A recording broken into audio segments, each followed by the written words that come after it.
why I thirst. If you have seen Michelangelo's famous painting of the finger that seems to come out of heaven, almost touching the finger of humanity, it's just not quite there. Imagine, if you will, a finger mediated of the cross. My God, why have you forsaken me? What a human thing to cry out. The sense of abandonment that must have come from that part of Jesus that frankly most directly touches me, where I know he knows me. I don't know if I was ever abandoned as a child. I often wonder about that. It's hard to be abandoned in a family with 6 boys. But I do know this whole sense of what it means to feel distant came about in a way that I understood when I least expected it and needed it most. Bobby would be about 52 years old right now. It's really hard to think of him as a grown man, having raised a family, perhaps expecting grandchildren.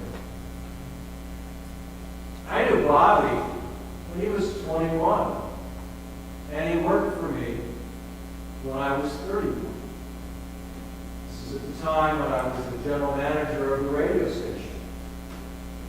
Oh, Bobby was like Harold Hill. Man, you get him out of the office, he could sell anything. It was amazing. He couldn't organize himself out of a paper bag. So slowly I was beginning to help him understand more about what it was like to get out and go share his gifts. And a good gift in a salesman, especially one selling radio advertising, is to not be afraid to go out and to be a bit headstrong, to knock on doors. And he could do that. But there's a downside to it, which happened 2 days before Christmas. That morning, I got a phone call that he was in the hospital, having just made it slightly out of South Pole, New York, which is on the east end of Long Island, an area not unlike so much of eastern North Carolina with farmland. He had wrapped his car around a tree in a little bit of a snowstorm and had moved from hospital to hospital. And I followed him to Bayshore, New York. I was his boss. I felt out to be there. I met his girlfriend again, who I knew. We had a wonderful party, a Christmas party. And here I am at this moment, and there is no religious person with this family. And I wound up caring for them. Just like being there. And I remember when the doctors came in to tell us he was brain dead. I couldn't pray the Lord's Prayer in my head. I got stuck. It took me almost 15 years to be able to pray that prayer without looking at a piece of paper.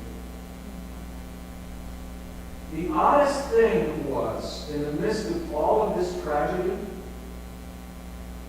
I left the hospital with an awkward feeling. I felt fulfilled. I felt oddly good. I couldn't understand. How could that be possible? And so, over the next couple of months, I would drive around to sales calls.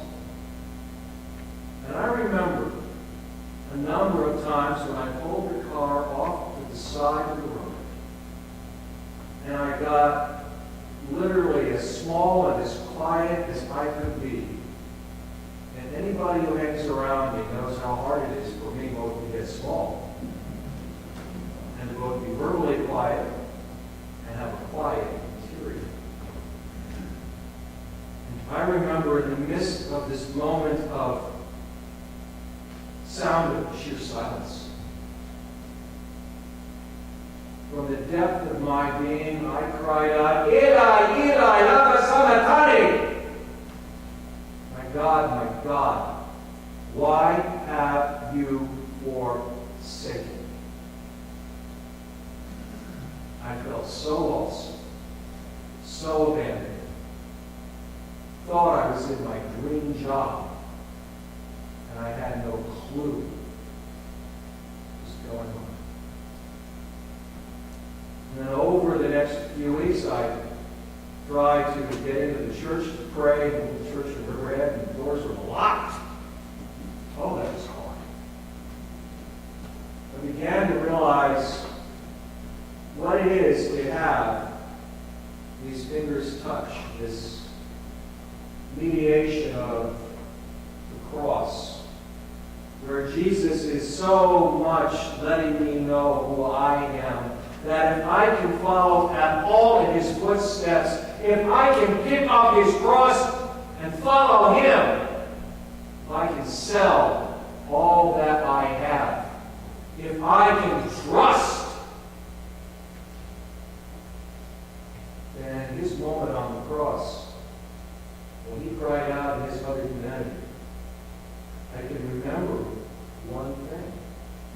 I can remember that Easter